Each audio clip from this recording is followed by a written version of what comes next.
Let me tell you one classic sign to know that is the Holy Spirit leading you. There is nothing he will ever tell you that will be by force. No. You will be constrained, but the Holy Spirit, as the Spirit of God, will always respect the will factor.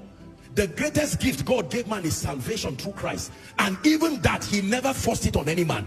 Anything that demands that you do it by force is not the Spirit of God. It is inconsistent with the nature of love. I said before you life and death.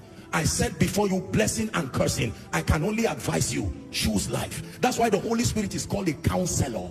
If God did not force you to receive him, the moment God puts pressure on you and takes away the will factor, it's no longer called obedience, it's called oppression.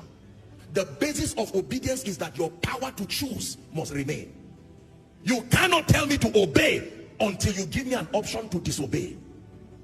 That's why there were 2 trees in the Garden of Eden, not 1 tree. Is someone learning now? This is one of the ways you judge spirits. And also, this is also one of the ways you judge prophecies. Anything that has to constrain you by force, something is wrong. No, no, no. Give by force.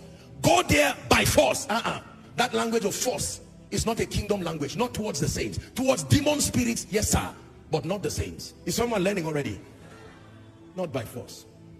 So by the time someone says, it's not that, me too, it's not like God just forced me. Be careful. You are not bad, but just accept that you are still growing. When you grow, you find out you have been blaming God. It's a lie. It's not God.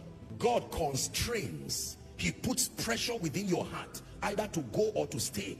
But he will always leave the will factor. You can choose. I can choose as an act of my will today, as a man of God, and stand before you and stand before the whole world and say, you know what? I'm not interested in God again. It's an act of my will.